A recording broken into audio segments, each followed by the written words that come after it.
nos va a contar cómo fue la inflación que se conoció hoy a través del INDEC. Cuéntenos. Bueno, el 17 de octubre hay que decir algo que es importante. La única verdad es la realidad.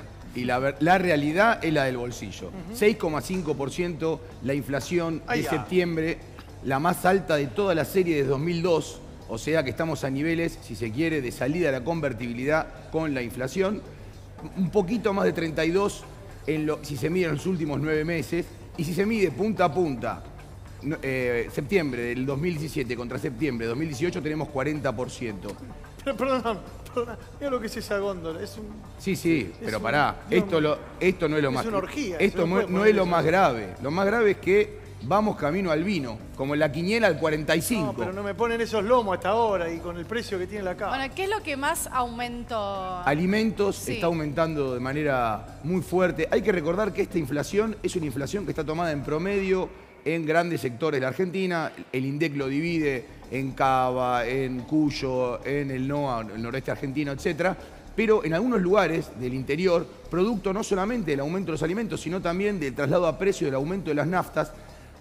Por ejemplo, en supermercados en Santa Fe, el CESO, que es un grupo Calabrini Ortiz, mide que la inflación de supermercado en alimentos nada más fue del 57%. Como vemos, la situación en la Argentina está desmadrada. No, en 9 meses no, año a año, punta a punta. Claro. Okay. Pero bueno, la situación es terriblemente grave para las economías domésticas en el país. ¿Qué pasó? ¿Qué arrojó con el transporte, no? Porque es lo que está midiendo últimamente la inflación, el bolsillo del trabajador todos los días. Pero hay que recordar algo que es central. El transporte, igual que otros precios regulados, el gas, la electricidad, incluso las prepagas, se miden, digamos, uno puede, por decirlo de una manera suave, medir el impacto que va a tener en su bolsillo en la inflación. El problema son los alimentos, porque los alimentos son inflexibles a la baja. Una vez que suben, nunca más vuelven a bajar.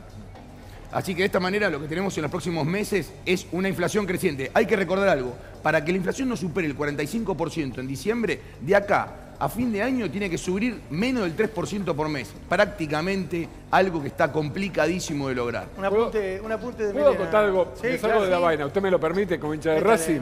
Digo, Melena.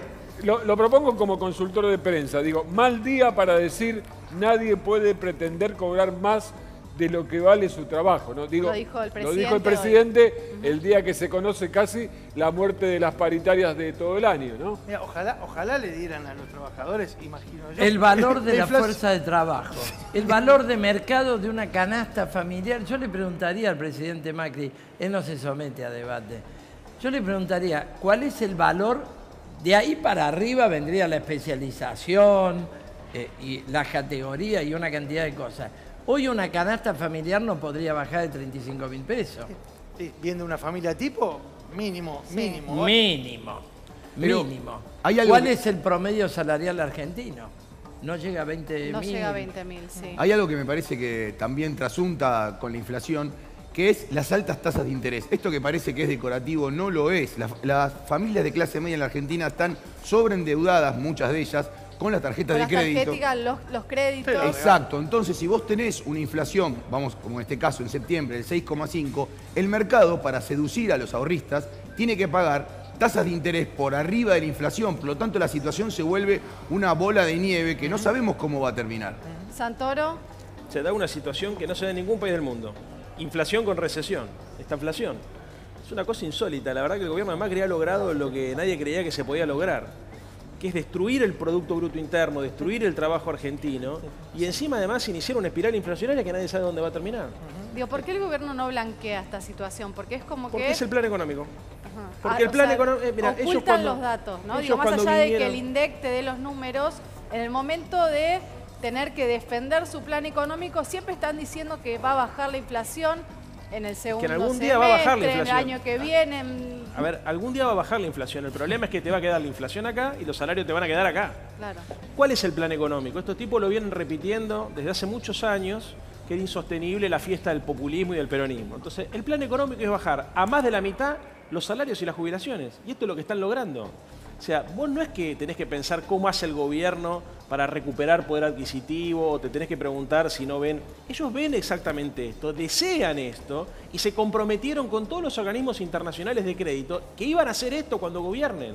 Y por eso nosotros decíamos en la campaña del 2015 que votar a Macri iba a generar esta situación económica que estamos viendo hoy. El gobierno de Cristina también los últimos años tuvo dificultades. Siempre las paritarias, dificultades sí, errores también. Ahora, una política deliberada para pulverizar el salario y las jubilaciones, para favorecer a Cuatro Vivos, no. Eso con Cristina no, y con ningún gobierno popular no. Ese punto estaba decidido antes de la llegada del acuerdo del fondo. Sí, claro. Ese punto del ajuste por Yo salario. creo que el presidente Macri plan económico no estaría teniendo. Esto es una improvisación atrás de otra y ya tenemos 2 planes fracasados del FMI, ¿no? Y ahora quieren aprobar un presupuesto de 500.000 millones de ajuste y quiero ir al siguiente punto. Lo que sí tuvieron era una política de endeudamiento. Sí, claro. Porque de entrada dijeron, hacemos el pacto con los fondos buitres, la plata está barata, tomemos crédito. Acá estamos. Sí, bueno, quebrados. Quiero señalar esto. Quebrados. Quiero señalar esto. Sí, ellos Gustavo. vinieron, como dice Santoro, ellos vinieron a esto. Cuando uno escucha las declaraciones de Macri, antes de ser presidente, decía que la economía argentina no era competitiva por los altos salarios. Yo quiero señalar que vinieron a bajar los salarios en pesos y en dólares. No están fracasando, están destruyendo el país, pero es lo que ellos quieren. La jubilación mínima en la época de Cristina eran 5.000 pesos, esto es 510 dólares. ¿Alcanzaba? No, no alcanzaba. ¿Cuánto es ahora la mínima? 8.000 pesos, es decir, 200 dólares. ¿Qué hicieron? La redujeron a menos de la mitad. ¿Cuánto redujeron el salario en pesos respecto del poder adquisitivo? Solo este año el cálculo es que va a perder entre 11 y 15% respecto de la inflación.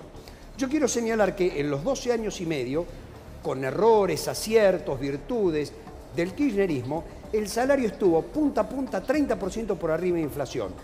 Solamente en el 2014 y con la crisis del 2009 son los únicos 2 años que estuvo por abajo de la inflación y la recuperó rápidamente. Entonces, si vos tenés punta a punta un 30% arriba y vos tenés que en el gobierno de Macri va a ser punta a punta en pesos un 25% abajo, decís, vinieron a esto. A eso hay que sumarle la improvisación en los planes. Es cierto, en 3 meses tuvieron 2 acuerdos fracasados con el Gustavo, fondo. pero ¿cómo hace un país para lograr que vengan inversiones si tiene salarios casi del doble que sus vecinos? Que eso es lo que pasaba en la Argentina.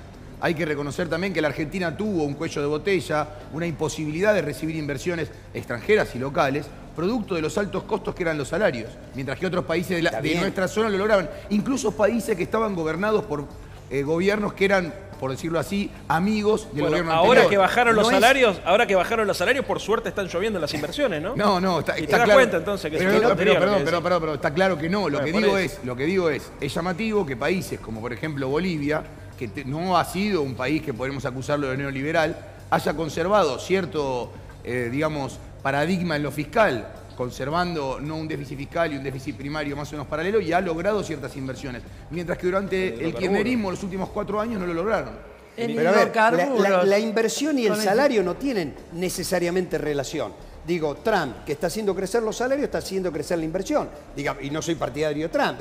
Y en Europa vos tenés salarios, obviamente, mucho más altos que en el resto de... Pero Gustavo bajó los impuestos. No, el kirchnerismo lo subía. Está bien, pero acá bajaste los impuestos, quitaste las retenciones, bajaste el salario y no tenés ninguna inversión. Porque Mauro, no hay actividad productiva. Sí, claro, digo, no hay que producir ni quien consuma. A ver, no es simplemente un factor. El salario, para el macrismo, es un costo de producción. Para nosotros es un elemento, además de un derecho humano básico, un elemento dinamizador del consumo. Acá se usó una única variable, que es achicarlo. Pero además lo venían avisando 6 meses antes de las elecciones. Melconian dio 6 meses antes de las elecciones una charla, una conferencia en donde dijo: tenemos que ir a 15 puntos de desempleo porque tenemos que negociar salarios a la baja. Y lo dijo con todas las letras y apareció en todas las redes.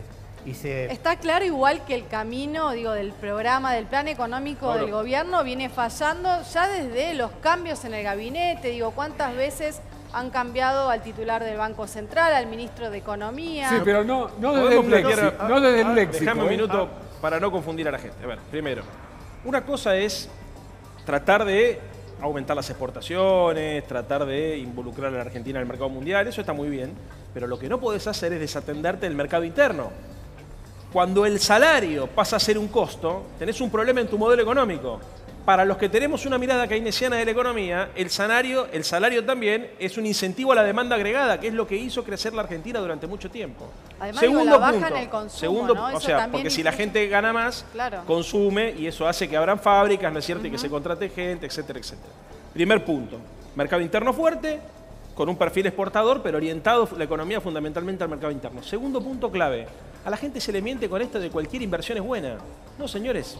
No cualquier inversión es buena, hay que buscar un tipo de inversión que genere empleo, que sea una inversión genere capacidad productiva y que provoque además el ensanchamiento de la Argentina. Hay inversiones que son las que caen en general en los países como el nuestro, que son de carácter financiero especulativo, que en realidad terminan provocando una expoliación de beneficios, y hay inversiones que van hacia algunos nichos muy particulares, como es el caso de los hidrocarburos, como es el caso de algunos minerales, que en realidad terminan siendo contratos absolutamente leoninos, donde ganan las empresas, pero no gana la gente. Pero, Leandro, y los hidrocarburos, perdóname, pero Chevron lo firmó el kirchnerismo. Sí.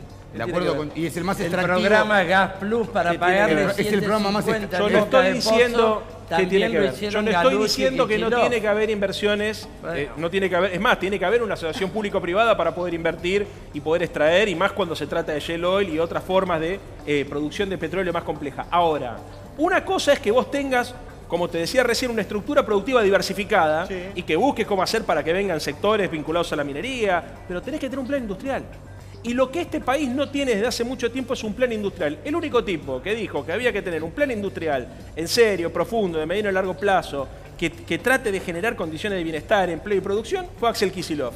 Te guste más o te guste menos, Axel fue el único que planteó la necesidad de tener un plan industrial. La palabra industria directamente no figura en el vocabulario de este gobierno. Pero no ocurrió en su gobierno, no hubo ningún desarrollo industrial. No hubo planes industriales, no hubo empleo industrial. Macri no mencionó la palabra industria igual no en estoy ningún discurso de los 3 que dio en el Congreso de la Nación. Nunca habló de la palabra industria. Y hoy la industria. Capacidad instalada de la industria está al 60%. Pero, Leandro, quiere decir que hay un 40% de la capacidad. Bueno, si no hubiese habido antes planes de inclusión social y de producción industrial, no tendríamos los problemas que estamos teniendo hoy. Cada vez que se dice que hay un millón de empleos que se perdieron o 100.000 empleos industriales que dejaron de aparecer, es porque antes sí hubo un modelo industrial que lo que buscó fue generar mercado interno, producción, demanda y consumo. ¿Y por qué aumentamos? La pregunta sería esta, ¿por qué? Si como el modelo, bien decís, era ese, nosotros aumentamos nuestra dependencia con China, que nos compra cada vez materias primas, nos bloquea ciertas producciones de valor agregado, y en los últimos 10 años fuimos, por decirlo así, China dependiente. Un modelo que, entre otras cosas, como bien vos decías, no tiene un mercado interno muy fuerte y exporta todo porque tiene salarios de hambre. Tiene salarios que bajan a menos de $50 por mes. Pero ahí no mezclemos, a ver. ¿Cómo no mezclemos? Es nuestra socio comercial más importante. Bueno, yo quisiera si me pregunta a mí, un poquito. Espera, me preguntás a mí, yo te respondo. Si no, si, digamos, es complejo. Es un debate. Bueno, el punto es, la historia, la historia económica, la historia económica argentina demuestra que el gran problema que tiene la estructura económica se llama restricción externa, que es que la Argentina requiere muchos dólares para poder funcionar, incluso para generar un plan de desarrollo industrial. El acuerdo con China para comercializar granos tenía que ver básicamente con eso, con poder utilizar parte de ese excedente económico en dólares y volcarlo a la producción y a la industria. Es muy difícil desvincularse del mundo y querer producir, digamos, porque el umbral tecnológico, las escalas y todas estas cosas que ya son muy técnicas para hablar a esta hora. Sí. Pero lo importante es cuando vos tenés un gobierno que defiende el empleo, la diferencia la notás cuando te viene un gobierno como este que no lo defiende. Son técnicas para hablar a esta hora, pero al kirchnerismo le fue bien mientras subía el precio de la soja. No hubo un modelo más sojero que el modelo kirchnerista, con sus benditas retenciones, que después se armó el quilombo cuando subió tanto que ya quisieron ponerla a 125 con el amigo Lutó, que ahora es de Cambiemos. Entonces, yo creo que industrializar el país no lo industrializaron nunca. ¿Por qué? Porque no han tenido la política de volcar el ahorro nacional a industrializar el país. Cristina Kirchner se autoelogió, se enorgulleció de haber pagado serialmente 200.000 millones de dólares de una deuda usuraria. Y quiero decir hoy, que estamos discutiendo modelo va, modelo bien. El kirchnerismo no ha definido que va a romper Está con bien, el pero el Fondo kirchnerismo no es Monetario problema. si es gobierno. No es problema. No ha definido que el no Poder van a Real pagar dijo la que no deuda. vuelve. No. Tenemos siempre el mismo El Poder problema. Real de este país Bueno, dijo al kirchnerismo. a mí me gusta que me dejen terminar. Está bien, y El yo quiero kirchnerismo opinar. no ha definido que no va a pagar la deuda. A ver, No se ha me va a definido terminar. que va a romper con el Fondo Monetario. Y el resto del peronismo que anda por Tucumán y por todos lados mucho peor. Perfecto. Yo quería decir esto, que el Sí, poder Luis. real de este país, que Cristina Fernández descubrió tarde, porque lo dijo en este canal, el poder real no maneja toda la política, ya de que toca el kirchnerismo no vuelve más. ¿Estamos de acuerdo? Entonces yo les pediría a todos los científicos, a todos los que preguntan si Chevron es un coche de turismo carretera, que digan que en este modelo económico se devaluó la palabra. Se Bien. devaluó la palabra. En y este en gobierno instantes eligió el seguimos. enemigo